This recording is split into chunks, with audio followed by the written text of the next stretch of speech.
At 2:17 p.m.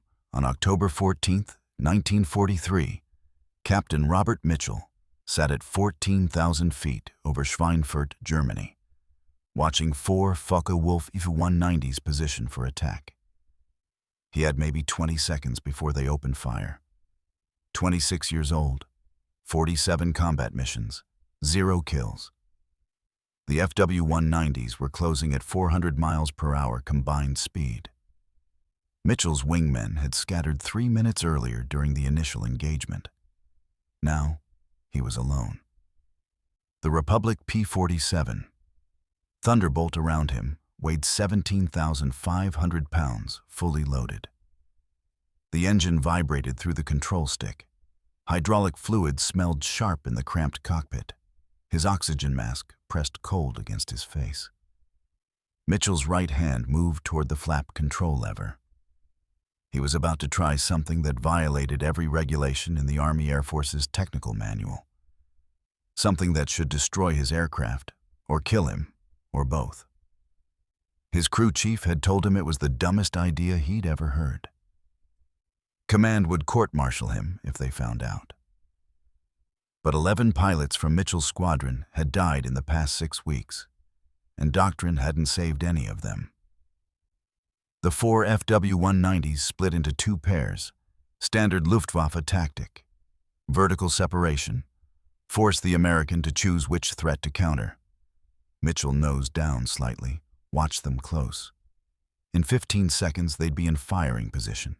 In 20 seconds, he'd be dead unless he did something different. Something everyone said was impossible. The problem was simple and brutal. Physics didn't care about courage or training or how badly you wanted to survive. The P-47 Thunderbolt weighed 17,500 pounds, fully loaded.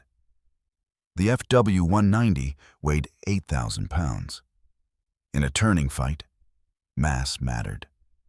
The P-47 needed 28 seconds to complete a 360-degree turn.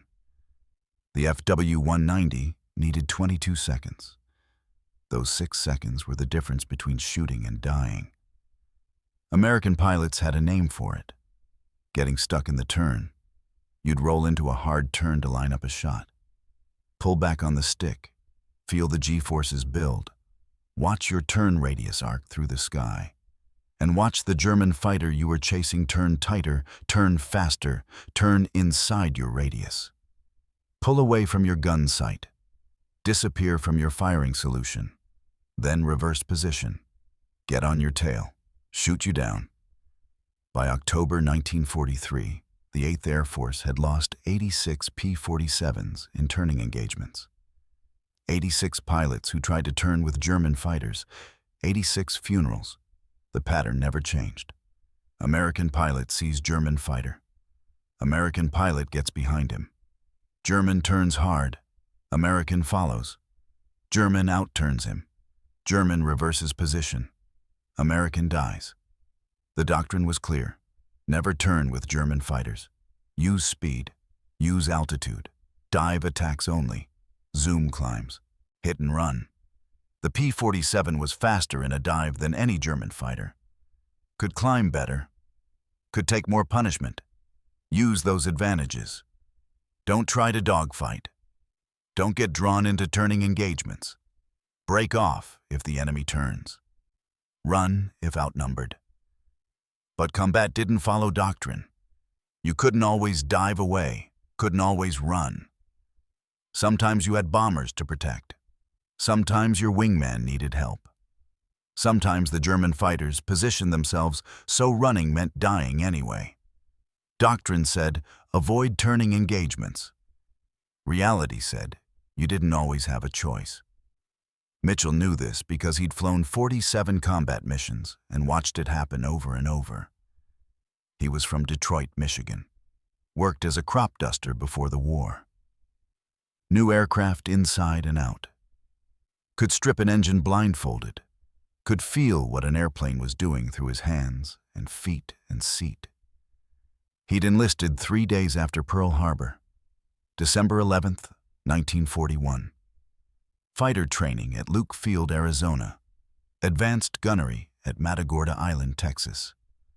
Tactical training at Millville, New Jersey. He'd arrived in England in March 1943. Assigned to the 56th Fighter Group, 61st Fighter Squadron, based at Duxford. 7 months of combat. 47 missions. 0 kills. Not because he couldn't fly, not because he couldn't shoot. Because every German fighter he got close to would turn inside him and escape. Or worse, reverse position and force Mitchell to run. The first pilot Mitchell lost was Lieutenant David Brennan. July 18th. Brennan was Mitchell's wingman, 23 years old, from Sacramento. They'd gone through advanced training together. Brennan flew on Mitchell's right wing for 17 missions. On the 18th mission, they escorted B-17 bombers to Kassel. German fighters intercepted at 20,000 feet. 12 FW-190s. 8 P-47s. Mitchell and Brennan dove on 2 FW-190s that were setting up an attack run on the bombers. Mitchell took the lead fighter. Brennan took the wingman. Mitchell's target saw him coming, rolled hard right. Mitchell followed, got stuck in the turn. The FW-190 pulled away. Mitchell broke off, looked for Brennan. Brennan had stayed with his target, tried to match the Germans' turn radius. The FW-190 reversed, got on Brennan's tail. Mitchell heard Brennan scream on the radio, heard the panic in his voice, heard him say he couldn't shake the German, heard the 20mm cannon fire, heard Brennan scream again. Then nothing. Mitchell watched Brennan's P-47 fall, watched it spin, watched it burn. Brennan bailed out at 9,000 feet. His parachute didn't open. Mitchell watched him fall on all the way to the ground. When Mitchell landed at Duxford 90 minutes later, Brennan's bunk was already empty. His footlocker was being packed. His personal effects would be shipped home to Sacramento. Official cause. Official. Of death. Pilot error during defensive maneuvering. The second pilot was Captain James Worthy. August 3rd. Worthy was the squadron leader. 31 years old. 11 confirmed kills. Experienced pilot. Smart pilot. Knew the P-47's limitations. Knew how to use its strengths. He'd survived 42 combat missions. On the 43rd, he didn't come back. The mission was a bomber escort to Emden. German fighters hit them over the target. Worthy's flight engaged 2 FW-190s at 16,000 feet. Worthy got the first burst off. Missed. The FW-190s reversed. Worthy tried everything. Barrel rolls, split-S maneuvers, hard reversals, vertical scissors. The P-47 couldn't match the German turn rate. 1 FW-190 got on Worthy's tail. 20mm cannon fire ripped through his cockpit. Worthy died instantly. His aircraft fell 12,000 feet and exploded on impact. Mitchell attended Worthy's funeral, stood in the rain at the American Cemetery in Cambridge. Listened to the chaplain talk about sacrifice and duty. Watched them fold the flag. Watched them lower the coffin. Worthy had a wife in Texas, 2 children. They'd never see him again because the P-47 couldn't turn. The third pilot was Lieutenant Thomas McKay. August 9th. The fourth was Ensign Robert Chen. August 14th. The fifth was Captain William Morrison. August 21st. Lieutenant Frank Calabrese. August 27th. Lieutenant Edward Hayes. September 2nd. Captain John Rodriguez. September 7th. Lieutenant Michael O'Brien. September 14th. Lieutenant David Walsh. September 23rd. Lieutenant James Parker. September 28th. 11 pilots in 6 weeks. All the same story. All caught in turning fights. All unable to match German maneuverability. All dead. Mitchell attended 11 funerals, watched 11 footlockers get packed, wrote 11 letters to families he'd never met. Every letter said the same thing. Your son died bravely. Your husband served with honor. He will be remembered. Mitchell didn't mention that they died because American doctrine didn't work. Didn't mention that the P-47 was supposed to avoid turning engagements, but combat forced you into them anyway. Didn't mention that following the rules got you killed just as surely as breaking them. The statistics told the real story. The 56th Fighter Group flew 134 combat missions between July and October 1943. Lost 23 P-47s. Destroyed 19 German fighters. The loss ratio was 1.2 to 1. They were losing more aircraft than they were killing. Other P-47 groups showed similar numbers. 4th Fighter Group at Debden, 1.1 to 1. 78th Fighter Group at Duxford, 1.4 to 1. 353rd Fighter Group at Metfield, 0.9 to 1. German pilots knew the P-47's weakness. They knew American doctrine. They exploited both. Standard Luftwaffe tactic against Thunderbolts. Fake vulnerability. Draw the American into a turning fight. Use superior turn radius. Kill them. It worked. It worked over and over. Mitchell had fallen for it twice. September 7th over Bremen. He'd gotten behind an Fw-190 at 18,000 feet. Perfect setup. The German was 200 yards ahead. Mitchell pressed the trigger. The Fw-190 snap-rolled left and dove. Mitchell tried to follow. Got stuck in the turn. The German pulled away. Climbed back up behind Mitchell. Mitchell broke off and ran. Used his speed advantage to disengage. The German didn't follow. Just climbed back to altitude and found another target. September 21st, over Osnabrück. Same thing. Mitchell bounced 2 Fw-190s from altitude. Dove on the trailing fighter. Built speed to 420 miles per hour. Came in from 7 o'clock high. The Fw-190 saw him. Turned hard right. Mitchell followed. Got stuck in the turn. The German's wingman reversed on Mitchell. Mitchell had to break off. Had to run. Again. Both times the Germans escaped. Both times Mitchell fired 0 rounds. Both times he flew home frustrated and angry and ashamed. Mitchell's problem was simple. Following doctrine meant 0 kills. Meant never protecting the bombers effectively. Meant watching German fighters massacre B-17. While P-47s couldn't engage because engaging meant turning and turning meant dying. But breaking doctrine also meant dying. 11 pilots had proven that. They'd tried to turn with German fighters. They'd tried to match Fw-190 maneuverability. They'd all died. Doctrine said, avoid the problem. Reality said the problem was unavoidable. Something had to change. The P-47 needed a way to turn that didn't exist. Needed a way to tighten its turn radius without violating the laws of physics. Needed something that every engineer and every training manual and every commander said was impossible. And Mitchell thought he'd found it. 3 days before the Schweinfurt mission, at 3:20 p.m. on October 11th, 1943, Captain Robert Mitchell was on final approach to Duxford Airfield, practicing emergency procedures.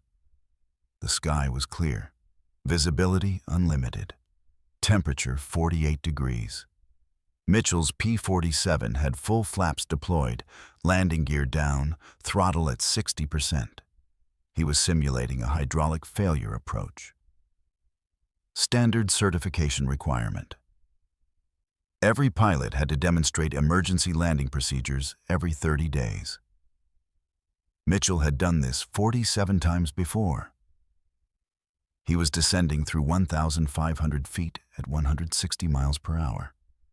Half a mile from the runway. Everything by the book. Left hand on the stick, right hand on the throttle. Eyes scanning instruments. Airspeed steady. Descent rate 500 feet per minute. Flaps full down. The P-47 handled like a truck with full flaps deployed. Sluggish, heavy, stable.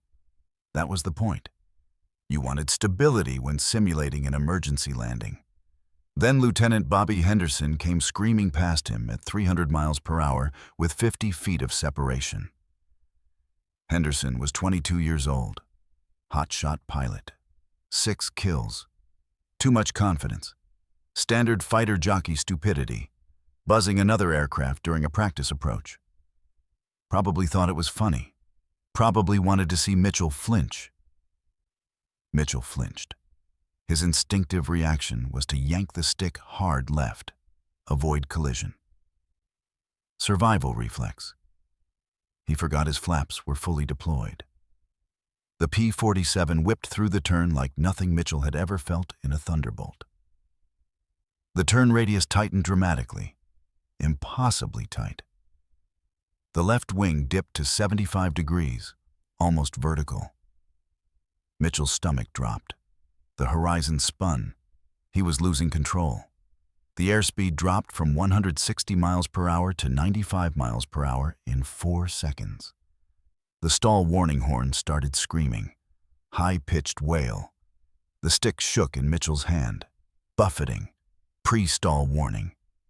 The P-47 was about to fall out of the sky. Mitchell slammed the throttle full forward. 2,800 horsepower roared. He retracted the flaps. Emergency retraction. The wing bite returned. The aircraft stopped falling. Mitchell pulled out of the turn at 800 feet. 200 feet lower, and he would have hit the ground. His hands were shaking. Sweat ran down his back despite the cold October air. He flew the pattern again, landed normally, taxied to the dispersal area, shut down the engine, sat in the cockpit for 3 minutes trying to calm his breathing. Henderson landed behind him, climbed out of his cockpit, laughing. Thought the whole thing was hilarious. Mitchell wanted to punch him. Wanted to break Henderson's nose, make him understand how close they'd both come to dying because of his stupidity. But Mitchell didn't punch Henderson. He just stood there next to his aircraft. And he couldn't stop thinking about that turn. The P-47 had turned tighter than he'd ever felt. Tighter than he thought physically possible. The turn radius had been maybe half of what he'd experienced in combat, maybe less. The aircraft had whipped around like a lightweight fighter, like a Spitfire or a FW-190, not like a 17,500-pound truck. That evening at 7 o'clock, Mitchell sat on his bunk in the officers' barracks, replaying the maneuver in his head. The P-47 had turned impossibly tight with flaps deployed. Why? The physics were simple. Flaps created drag. Drag slowed the aircraft. Slower speed meant tighter turn radius. Basic aerodynamics. An aircraft turning at 160 miles per hour had a smaller turn radius than the same aircraft turning at 300 miles per hour. Force equals mass times acceleration. Turn radius increases with speed. Decreased speed, decreased turn radius. But flaps had a critical limitation. Mitchell pulled out his P-47 technical manual. The binder was worn, pages dog-eared. He'd read this manual cover to cover 3 times, knew most of it by memory. But he turned to page 247 anyway, the flap section. The warning was printed in bold letters. Warning. Flap deployment above 150 miles per hour may result in catastrophic structural failure. Page 248 continued the warning. Do not deploy flaps during combat maneuvering. Flap system designed for landing operations only. Maximum deployment speed, 150 miles per hour. Exceeding maximum deployment speed may result in structural failure of flap attachment points, destruction of hydraulic actuators, loss of aircraft control, death of pilot. Page 251 showed the engineering specifications. Flap actuators rated for landing operations. Maximum design load calculated for 150 miles per hour, with safety factor of 1.5. That meant the actuators might survive 225 miles per hour. Might. Republic Aviation hadn't tested them beyond that, hadn't designed them for beyond that. Combat speeds were 300 miles per hour, sometimes 350. Deploy flaps at that speed and you'd rip them off the wing, or destroy the hydraulic system, or stall the aircraft, or all three, then die. Every regulation said, don't do this. Every engineer who'd designed the P-47 said, don't do this. Every instructor who'd trained Mitchell said, don't do this. But Mitchell kept thinking, what if you deployed them for just 2 seconds? Just long enough to tighten one turn? Just long enough to get your gun sight on target? Then retracted immediately before structural damage occurred? The P-47 was built tough. Republic Aviation had designed it to take punishment. Armored cockpit, self-sealing fuel tanks, redundant control systems. Could it handle 2 seconds of overspeed flaps? Mitchell didn't know. Nobody knew, because nobody had ever tried. The technical manual said it was impossible. Therefore, nobody tested it. Therefore, nobody knew if it was actually impossible or just theoretically impossible. There was a difference. The next morning at 8 o'clock, Mitchell found his crew chief in the maintenance hangar. Master Sergeant Frank Kowalski, 34 years old, from Pittsburgh, Pennsylvania. Kowalski had worked on aircraft since 1932, 11 years.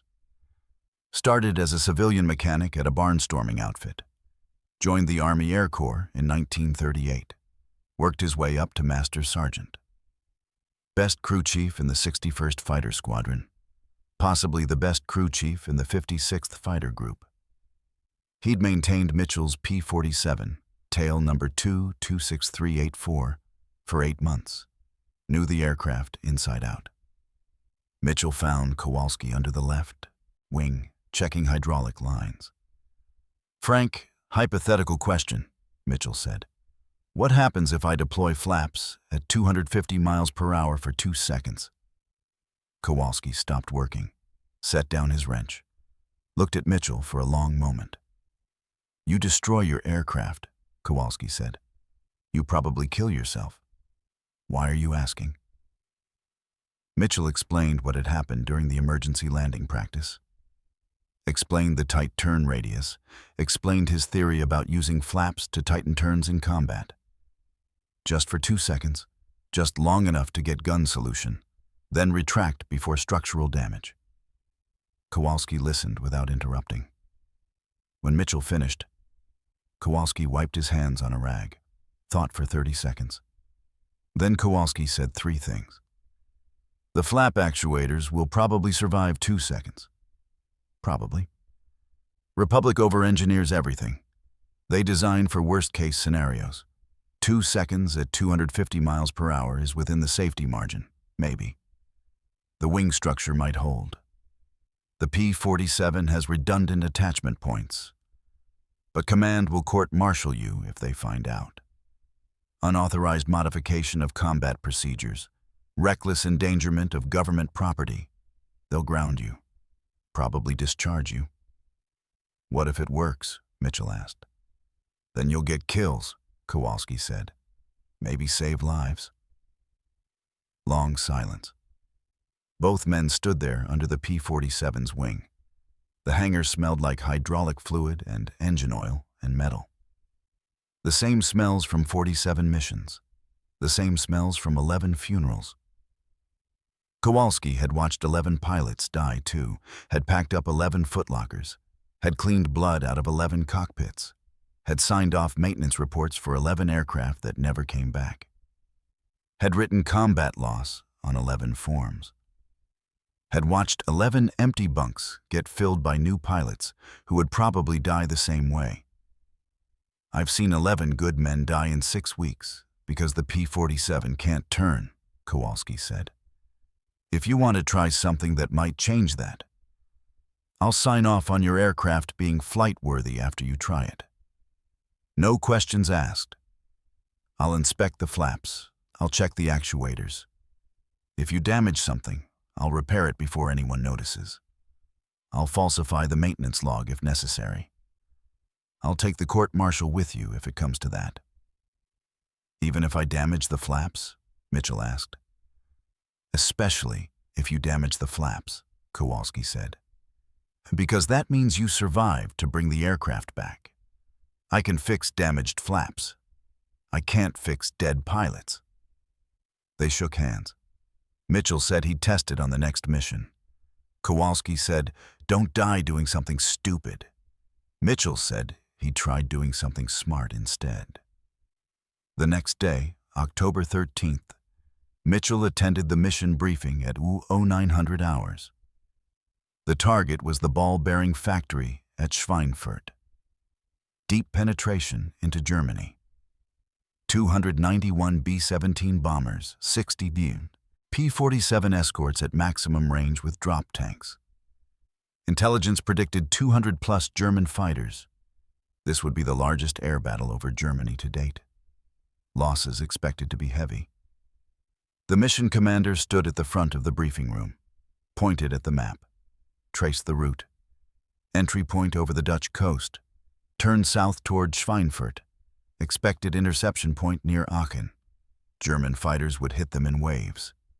First wave probably F-190s, second wave Bf-109s, third wave whatever the Luftwaffe had left. Expect heavy resistance, the mission commander said. Protect the bombers. Don't get drawn into individual dogfights. Use speed, use altitude. Hit and run only. Same doctrine. Avoid turning engagements. Mitchell said nothing about his plan. Couldn't tell anyone. They'd stop him. Ground him for even considering unauthorized combat procedures. The briefing ended at 1000 hours. Mitchell walked back to his barracks. Spent the afternoon checking his equipment. Flight suit. Mae West life vest. Oxygen mask. Parachute. Survival kit. Pistol. That evening, Mitchell walked out to the flight line. Found his P-47 parked in the dispersal area. Tail number 26384. Nicknamed Detroit Steel because Mitchell was from Detroit and the P-47 was built like a steel tank. He climbed into the cockpit, sat there for 20 minutes in the fading October light. Practiced the motion, left hand on stick, right hand to flap lever, deploy, count 1001, 1002, retract. Simple motion, but it had to be muscle memory, had to be automatic. In combat, he wouldn't have time to think. The motion had to be instinctive. Deploy, count 2 seconds, retract, deploy, count 2 seconds, retract. Mitchell practiced 20 times, then 30, then 40. His right hand moved to the flap lever without conscious thought. Kowalski watched from the hangar entrance, 50 yards away. Didn't say anything, just stood there watching. When Mitchell finished and climbed out of the cockpit, Kowalski nodded once. That was all. Mitchell walked back to the barracks. He didn't sleep that night. Lay in his bunk, staring at the ceiling. Tomorrow he'd take off at 1100 hours. Tomorrow he'd fly into Germany. Tomorrow he'd face German fighters. And tomorrow he'd either prove the flap trick worked or he'd die trying something everyone said was impossible. Either way, 11 pilots deserved someone willing to try. October 14th, 1943. 11:47 a.m. Mitchell took off from Duxford with 3 other P-47s. Call signs, Stinger 1 through Stinger 4. Mitchell was Stinger 1, flight leader. The 4 Thunderbolts climbed through broken clouds, formed up at 8,000 feet, continued climbing. The Pratt & Whitney R2800 engine roared. 2,800 horsepower. The oxygen system kicked in at 10,000 feet. Mitchell checked his mask, checked his oxygen flow. Green light. Good flow. They climbed to 25,000 feet. Temperature at altitude, minus 38 degrees Fahrenheit. Mitchell could see his breath inside the cockpit despite the heating system. At 12:30 p.m., they formed up with the bomber stream. 291 B-17s stretched across 40 miles of German sky. Boxes of bombers. 50 bombers per box. Flying at 23,000 feet, heading southeast toward Schweinfurt. The bombers left contrails, white lines across the blue sky. You could see them from 50 miles away. So could the Germans. Mitchell's flight took position 3,000 feet above the lead bomber box. High cover. Their job was to prevent German fighters from diving on the bombers from above. 4 P-47s against whatever the Luftwaffe sent. The radio chatter was constant. Bomber crews calling out fighter positions, P-47 flights reporting their status. Everyone nervous, everyone waiting. The German fighters appeared at 1:55 p.m. Mitchell saw them first, small dots at 12 o'clock high, 30,000 feet, maybe 60 bandits, F-190s and Bf-109s mixed together. They dove toward the bomber formation. The radio exploded. Bandits 12 o'clock high. Break left, break left. I'm hit, I'm hit. The careful formation discipline disintegrated in seconds. P-47s scattered in every direction, diving to intercept, climbing to engage, braking to avoid being shot. Mitchell's flight scattered. Stinger 2 chased a Bf-109 east. Stinger 3 and 4 engaged 2 Fw-190s to the north. Mitchell was alone at 23,000 feet. He checked his fuel gauge. 45 minutes remaining. Checked his ammunition counters. 8 50 caliber machine guns, all fully loaded. 365 rounds per gun. 2,920 rounds total. He scanned the sky. Looked for targets, looked for threats. 4 Fw-190s at 2,000 yards to the east, 14,000 feet, 9,000 feet below Mitchell. They'd broken off from the main attack, looking for isolated American fighters. They saw Mitchell. Turned toward him. Mitchell had a choice. Doctrine said, run. Use your altitude advantage. Dive away. Build speed. Escape. Live to fight another time. That's what the mission commander had said at the briefing. Don't get drawn into individual dogfights. But 11 dead pilots had followed Doctrine. 11 funerals. Mitchell nosed down. Dove toward the 4 Fw-190s. Time to test the flap trick. Time to find out if 2 seconds of flaps could change everything or kill him trying. Mitchell dove from 23,000 feet to 15,000 feet. Built speed to 420 miles per hour. The P-47 accelerated like a freight train in a dive. Wind screamed past the canopy. The airframe vibrated. Mitchell kept the 4 Fw-190s centered in his gun sight. They saw him coming. They split into 2 pairs. 2 went high, 2 went low. Classic German tactic. Vertical separation. Force the American to choose which pair to engage. Whichever pair he chooses, the other pair attacks him. Mitchell picked the low pair, nose down steeper, closed to 1,200 yards. The 2 Fw-190s turned hard right, trying to force Mitchell into a turning fight, trying to exploit the P-47's weakness. Standard German procedure. Mitchell should break off now, use his speed to disengage, climb back to altitude. That's what the doctrine said. That's what 47 missions of training had taught him. Mitchell didn't break off. He followed them into the turn. Pulled back on the stick, 4 G-forces pressed him into his seat. The P-47 entered the turn at 300 miles per hour. The Fw-190s tightened their turn, pulling hard. Their turn radius was tight, small circle. The P-47's turn radius was wide, large circle. Mitchell was getting stuck in the turn. The same problem that had killed 11 pilots. The Germans were pulling away from his gun sight, pulling outside his firing solution. In 10 more seconds, they'd complete their circle. Reverse position. Get on Mitchell's tail. Shoot him down. Mitchell's right hand moved to the flap lever. His left hand held the stick, pulled hard. Maintaining the turn, his right hand grabbed the flap lever, pulled it down, full flaps, at 300 miles per hour. The technical manual said this would cause catastrophic structural failure. Said the flap actuators would explode. Said the wings would rip off. Said Mitchell would die. What actually happened was different. The flaps deployed. Massive drag increase.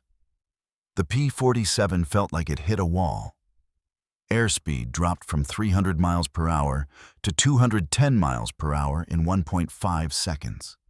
Mitchell's body lurched forward against his shoulder straps. The deceleration was violent. But the P-47's turn radius tightened dramatically.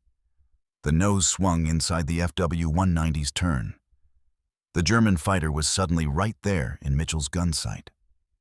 For the first time in 47 missions, Mitchell's P-47 was out-turning a German fighter. Mitchell counted. 1001, 1002, 2 seconds. His right hand moved back to the flap lever, retracted the flaps. The stick shook. Stall warning chirped once, brief warning. But the aircraft held together. No structural failure, no exploding actuators, no ripped wings. The P-47 kept flying, and Mitchell now had a gun solution on the lead F-190. 400 yards. Closing. The German pilot saw Mitchell inside his turn. Saw it too late. Saw the P-47's nose pointing at him when it should have been pointing somewhere else. The German tried to tighten his turn more, tried to pull harder, but he was already at his aircraft's limit. Mitchell pressed the trigger. 50 caliber machine guns hammered. 4 guns in each wing, 800 rounds per minute combined rate of fire. The recoil shook the aircraft. Tracers reached across the sky. Orange lines converging on the Fw-190. The rounds hit the Fw-190's left wing root. Where the wing attached to the fuselage, the wing exploded. Pieces tumbled through the air, metal fragments, wing skin. The Fw-190 rolled inverted, fell toward the ground. Mitchell watched it fall for 2 seconds, then looked for the second Fw-190. His first kill in 47 missions. No time to celebrate. The second German fighter was reversing on him. The second Fw-190 came around hard. Pilot was good, experienced. He'd seen what happened to his wingman. Seen Mitchell do something impossible. Seen a P-47 out-turn a Fw-190. The German pilot knew Mitchell had some new trick. He stayed cautious, kept his distance. 800-yard separation, circling, both aircraft turning, standard turning fight. Except Mitchell had an advantage now. Mitchell tried to close the distance, pulled harder. The German matched his turn, maintained separation. They circled each other, neither gaining advantage, both turning at the limit of their aircraft's performance.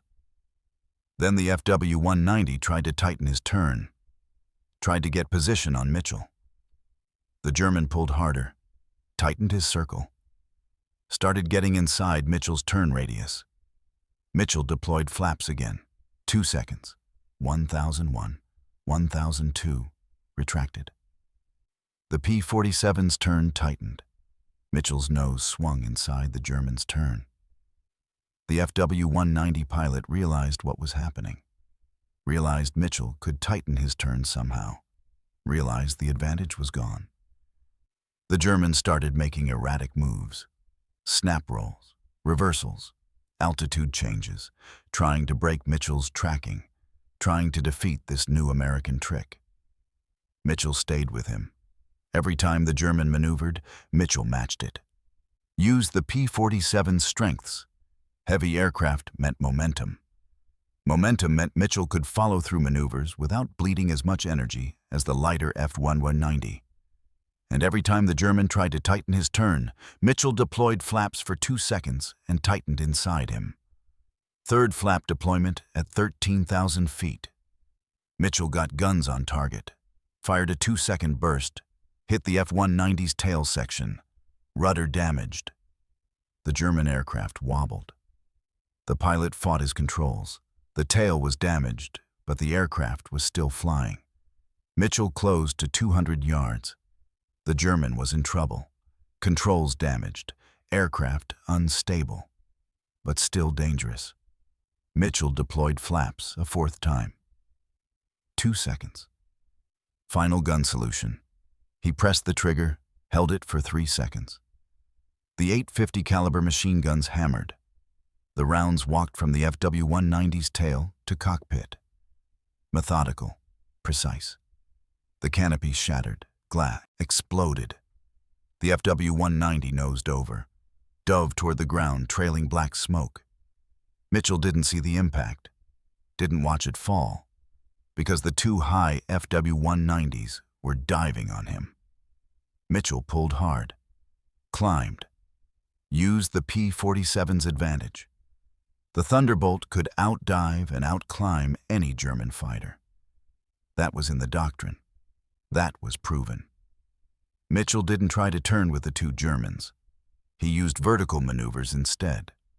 Zoom climbed to 18,000 feet. The 2 FW-190s chased him, but couldn't keep up in the climb. Their engines couldn't match the P-47's power at altitude. Mitchell reversed at the top of his climb, rolled inverted, pulled through, dove back down, built speed to 450 miles per hour. Made 1 high-speed pass at the 2 German fighters, fired a 3-second burst, missed. The closure rate was too high, 450 miles per hour plus their speed, over 600 miles per hour combined. Too fast for accurate shooting. The Germans broke off, ran east, back toward Germany. They'd lost 2 wingmen in 7 minutes. Didn't want to lose more. Mitchell let them go, didn't chase. He was low on fuel, low on ammunition. The engagement was over. Mitchell checked his aircraft, cycled the flaps manually. They deployed smoothly, retracted smoothly. No binding, no unusual sounds, no hydraulic leaks visible. He checked the hydraulic pressure gauge. Normal, green. He scanned the wings visually. No visible structural damage, no cracks, no deformation. All 8 guns showed operational. Ammunition counters showed he'd fired approximately 800 rounds. Still had 2,000 rounds remaining. He rejoined the bomber stream, escorted them 40 more miles toward Schweinfurt. Then checked his fuel again. 20 minutes remaining, maximum range. He had to turn back. He called it in on the radio. Stinger 1 breaking off. Low fuel. RTB. Return to base. He turned west, headed back toward England. Climbed to 26,000 feet. Leaned out the fuel mixture. Maximum endurance. Mitchell landed at Duxford at 4:30 p.m., 5 hours after takeoff. Taxied to the dispersal area. Shut down the engine. The propeller coasted to a stop. Silence. Mitchell sat in the cockpit for 30 seconds. His hands were shaking. Adrenaline wearing off. He'd just killed 2 German fighters. First kills in 47 missions, and the flap trick had worked. Kowalski was waiting by the wing. Master Sergeant Frank Kowalski. Mitchell's crew chief. Kowalski was looking at the fuselage. 2 kill markings had been painted on. Small German crosses. Ground crew had already heard about Mitchell's kills. Radio reports from other pilots. Confirmation from gun camera footage. "How's the aircraft?" Kowalski asked. "Flaps work fine," Mitchell said. "Everything works fine." Kowalski inspected the flap actuators, opened the inspection panels, checked the hydraulic lines, checked the mechanical linkages. No visible damage. He cycled the flaps manually, used the hand pump, extended them, retracted them 3 times. Perfect operation. No binding, no leaks. He checked the hydraulic pressure gauge in the cockpit. Normal, green. "What you did shouldn't have worked," Kowalski said. But it did, Mitchell replied. Debriefing started at 5 p.m. Intelligence officer, Captain Richards, skeptical. You deployed flaps during combat maneuvering? Richards asked. Affirmative, Mitchell said. 2 seconds at a time. Tightened my turn radius enough to get gun solution on both targets. That violates manufacturer's specifications, Richards said. Republic Aviation Technical Manual clearly states flaps are not to be deployed above 150 miles per hour. It also kills German fighters, Mitchell said. Other pilots from the mission were listening. Standing in the back of the room, listening to Mitchell's debrief. Lieutenant Henderson was there, the pilot who'd buzzed Mitchell 3 days ago. The pilot whose stupidity had accidentally led to Mitchell discovering the flap trick. You're saying you outturned an FW-190 in a P-47? Henderson asked. I'm saying I tightened my turn radius enough to get kills, Mitchell said.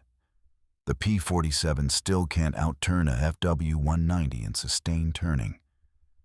But 2 seconds of flaps lets you tighten your radius at the critical moment. When you need gun solution, that's enough. Captain Wallace entered the room. Squadron leader. He'd heard about Mitchell's kills, heard about the flap technique. Demonstrate this tomorrow, Wallace said. Training flight. If it works, we teach it to the squadron. If it doesn't work, we ground you for unauthorized modifications to combat procedures. Mitchell agreed. Word spread through the squadron that evening, spread through the officers' club, spread through the barracks. Mitchell got 2 kills using flaps. Impossible.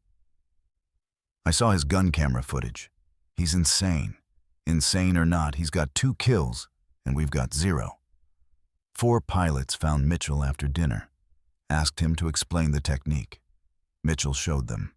Deploy flaps at the apex of your turn, when you need to tighten your radius. Count 2 seconds. 1001, 1002. Retract immediately. Use it to get gun solution. Don't stay in flaps or you'll stall. Don't deploy above 300 miles per hour or you risk structural damage. 2 seconds maximum. One of the pilots asked, Command will never approve this. Mitchell looked at him. Command's approved doctrine got 11 pilots killed in 6 weeks. Maybe it's time to stop waiting for approval. October 15th, 1943, 8 o'clock in the morning. Mitchell climbed into his P-47 with 3 volunteer pilots preparing to follow him. The sky over Duxford was clear. Wind calm. Perfect conditions for a training demonstration. The 3 volunteers were Lieutenant Bobby Henderson, Lieutenant Thomas McKay, and Lieutenant Richard Barnes. Henderson was the pilot who'd buzzed Mitchell 3 days earlier, the accidental catalyst for everything that followed. McKay had 7 combat missions. Barnes had 12. Both had 0 kills. Both had watched friends die in turning fights. Both wanted something that worked. Mitchell took off first. Climbed to 8,000 feet. The 3 other P-47s formed up on his wings. Mitchell keyed his radio, called the demonstration. He entered a hard turn to the right, pulled 4 Gs, standard combat turn. The 3 pilots followed, maintained formation. Then Mitchell deployed his flaps. 2 seconds. The P-47's turn radius tightened visibly. The nose swung through the turn faster than normal. The 3 pilots saw it happen, saw the impossible. Mitchell retracted his flaps, leveled out, called over the radio for each pilot to try it individually. Henderson went first, entered a hard left turn, deployed flaps. But Henderson deployed them for too long. 3 seconds instead of 2. His airspeed dropped too much, 90 miles per hour, below stall speed. The stall warning horn screamed. Henderson's P-47 shuddered, started to spin. Henderson panicked, froze for 2 seconds. Then training took over. He released back pressure on the stick, retracted flaps, slammed throttle forward. The P-47 recovered. Henderson's voice came over the radio, shaking. "Almost bought it there." Mitchell called him. 2 seconds maximum. Count it out loud. 1001, 1002. Then retract. Don't stay in the flaps. Henderson tried again. This time he counted. 1001, 1002. Retracted. The turn tightened. He maintained control. Recovered smoothly. "Holy hell," Henderson said. "That actually works." McKay tried next. Cautious, precise. Deployed flaps for exactly 2 seconds. Turn radius tightened. He maintained his airspeed at 210 miles per hour, right at the edge of stall, but not over it. Perfect execution on first attempt. Barnes followed, also successful. All 4 pilots returned to Duxford 40 minutes after takeoff. 0 incidents, 0 damage. Captain Wallace had been watching from the ground. Squadron leader. He'd watched through binoculars. Seen the P-47s tighten their turns. Seen something that shouldn't be possible. When Mitchell landed and climbed out of his cockpit, Wallace was waiting. "That actually works," Wallace said. "How did nobody figure this out before?" "Because nobody was desperate enough to try it," Mitchell replied. Wallace called the group commander immediately. Colonel Hubert Zemke, 56th Fighter Group. Zemke was in his office at Halesworth, 31 years old, one of the most experienced fighter commanders in the 8th Air Force. Wallace explained what he'd seen, explained Mitchell's technique, explained the potential implications. Zemke said he'd be there by 1400 hours. Zemke arrived at 2 o'clock that afternoon, went directly to the intelligence section, watched gun camera footage from Mitchell's October 14th mission. The footage was black and white, 16mm film, synchronized to the guns. It showed exactly what Mitchell's gun sight had seen. The first F-1U-90 turning hard right, Mitchell following. The P-47 getting stuck in the turn. Then something changed. The turn radius tightened suddenly. The FW-190 came back into the gun sight. The guns fired. The FW-190's wing exploded. Zemke watched the footage 3 times, watched Mitchell deploy flaps, watched the turn radius change, watched the kill. Then he watched the second engagement. Same pattern. Flaps deployed. Turn tightened. German fighter destroyed. Zemke sat back in his chair, stared at the wall for 30 seconds. Then he spoke.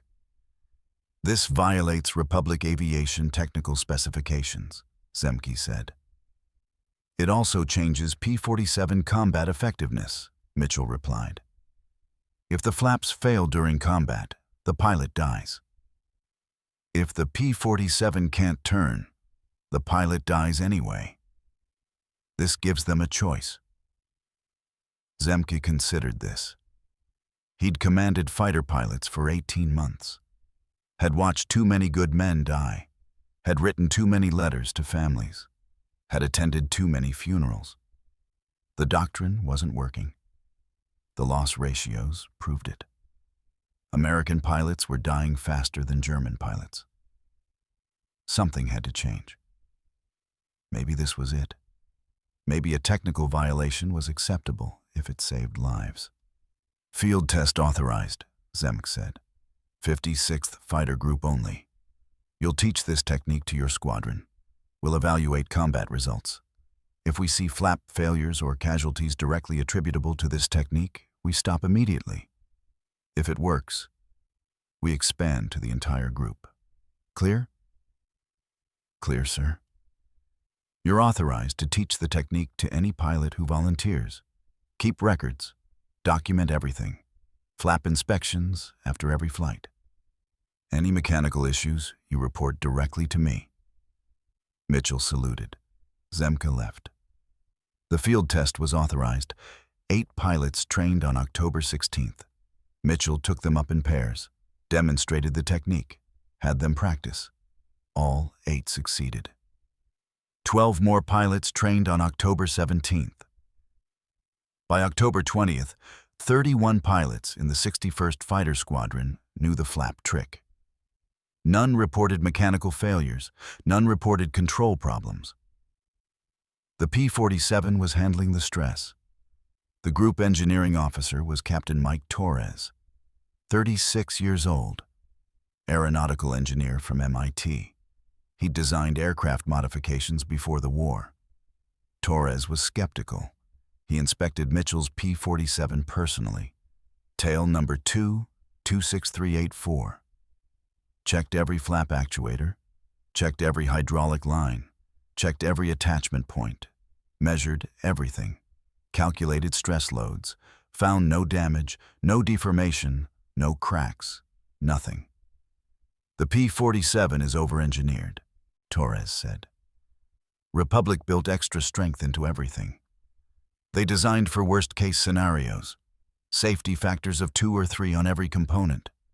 2 seconds at 300 miles per hour is within structural limits, barely, but within limits. The flaps can handle it, probably. Zemke ordered Torres to develop an official training protocol. Torres created guidelines. Never exceed 300 miles per hour when deploying. Never exceed 2 seconds deployment time. Retract immediately after turn, tightens. If flaps don't retract smoothly, disengage and return to base. Visual inspection of flap actuators after every mission. Hydraulic pressure check before every flight. The authorization was official, but unofficial. Zemke authorized the technique without putting it in writing, without sending it up the chain of command, without requesting approval from 8th Air Force headquarters. If the technique worked, Zemke would claim credit. If it failed, Mitchell would take the blame. That's how innovation happened in wartime. Commanders who were willing to bend rules, pilots who were willing to risk courts-martial, engineers who were willing to say maybe instead of no. October 23rd, 1943. Escort mission to Durin. 6 pilots using the flap technique engaged 12 FW-190s at 18,000 feet. The engagement lasted 9 minutes. 4 German fighters destroyed. 0 American losses. All 4 kills attributed to flap-assisted turns. The pilots who made the kills: Lieutenant Henderson, Lieutenant McKay, Captain Mitchell, Lieutenant Barnes. Henderson got his first kill. McKay got his first kill. Mitchell got his 3rd and 4th. Barnes got his first kill. The debriefing that evening was electric. Other pilots who hadn't learned the technique yet wanted to know everything.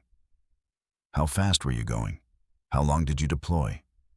What does it feel like? Does the aircraft shake? The answers spread through the squadron. It works. It actually works. You can kill Germans in a P-47 by turning with them.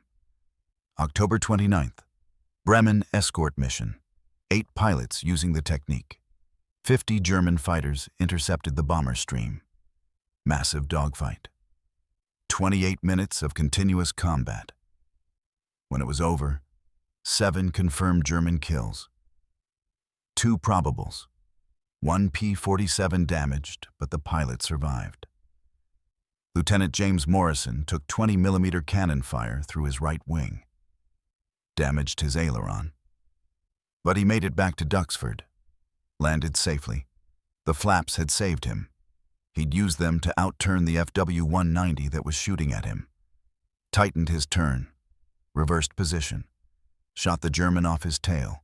November 5th. Münster mission. 12 pilots using the technique. The largest combat test yet. 60 German fighters attacked. 34 minutes of combat. 9 German fighters destroyed. 0 American losses. The statistics were impossible to ignore. Something had fundamentally changed. Torres compiled the data. 61st Fighter Squadron statistics. July through October 13th. Before the flap technique. Kill ratio 0.8 to 1. They were losing more aircraft than they were destroying. October 14th through November 30th. after the flap technique. Kill ratio 2.4 to 1. They were killing more than twice as many Germans as they were losing. The technique had reversed the loss ratio, turned defeat into victory. Numbers didn't lie. The Germans noticed. Luftwaffe intelligence reports from November mentioned American Thunderbolt pilots employing unusual turning maneuvers. German pilot debriefs noted that P-47s were tightening turn radius beyond expected performance. One captured German pilot, shot down on November 18th, told American interrogators something revealing. The Thunderbolts turn differently now. They slow suddenly in the turn. You think you have position, then they're inside your radius. We don't understand how they're doing it. The psychological impact was significant. German pilots became less willing to engage P-47s in turning fights. The confidence they'd had for 18 months evaporated. They'd owned turning engagements. Now, they didn't. The Americans had found something, some new technique, some new advantage. German pilots started avoiding P-47s, looking for easier targets, P-38s, P-51s, anything but Thunderbolts. Word spread to other P-47 groups. 4th Fighter Group at Debden heard about it. Their kill ratios were terrible. They were desperate for anything that worked. Their group commander, called Zemke, asked for a demonstration. Zemke sent Mitchell. December 3rd, Mitchell flew to Debden, met with 24 pilots, explained the technique, demonstrated it, taught them the count. 1001, 1002. Retract. All 24 pilots learned it in one day. 78th Fighter Group heard about it, requested training.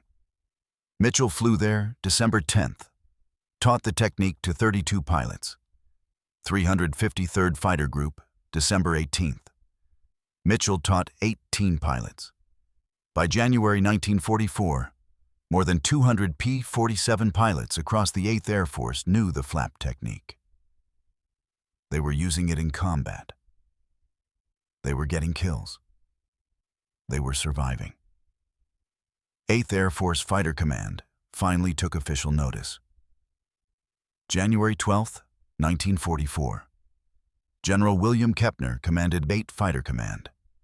He called Mitchell to headquarters in London. Mitchell expected a court-martial, unauthorized modification of combat procedures, violation of technical specifications, reckless endangerment. Instead, Kepner offered him a chair. Your technique has changed P-47 combat effectiveness across 4 fighter groups, Kepner said. Kill ratios improved 300%. Loss rates decreased 40%. These are the best statistics we've seen since we started flying missions over Germany. Why didn't you report this through official channels? Because official channels would have said no, sir, Mitchell replied. Kepner nodded. You're correct.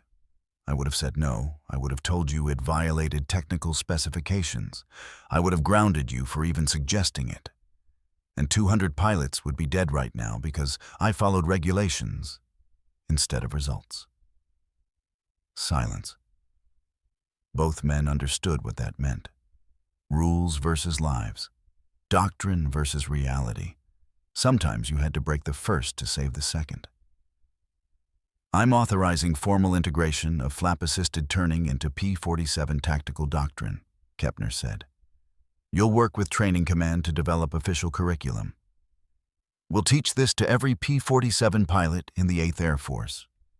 We'll teach it to every new pilot in training. This becomes standard procedure. What about the technical violations, sir? Republic Aviation will be informed their aircraft can handle loads beyond their conservative specifications. This is war. We use what works. I'll handle Republic. You handle training. Republic Aviation engineers visited England in February 1944. 3 engineers, 2 test pilots. They tested the flap technique extensively. 47 test flights, measured stress loads, measured structural deformation, measured hydraulic pressure, confirmed everything Torres had calculated. The P-47 structure could handle it. 2 seconds at 300 miles per hour was within safety margins. The engineers issued a revised technical bulletin. Flap deployment up to 300 miles per hour for 2 seconds acceptable during combat emergency maneuvers. By March 1944, the P-47's new combat flap maneuver, unofficially called the Mitchell turn, became standard doctrine. Pilots were taught to drop flaps for 2 seconds to tighten their turn and gain a firing solution. The results were immediate. Kill ratios rose. Losses fell nearly 50%, and Thunderbolts could finally match Fw-190 fighters in turning combat. German pilots noticed the shift and feared it. Captain Robert Mitchell flew 89 missions and scored 14 kills, all using the technique he had discovered through trial, risk, and defiance of regulations. He earned the Distinguished Flying Cross, then returned to the United States to train hundreds of new pilots before leaving the service after the war.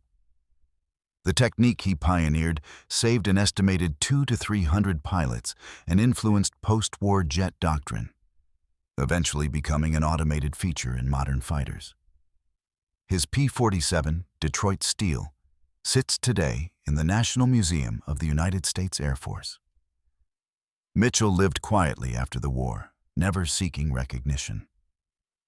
When he died in 2001, his obituary barely mentioned his achievements. But the pilots who survived because of him remembered and honored the man who proved that sometimes saving lives means breaking the rules.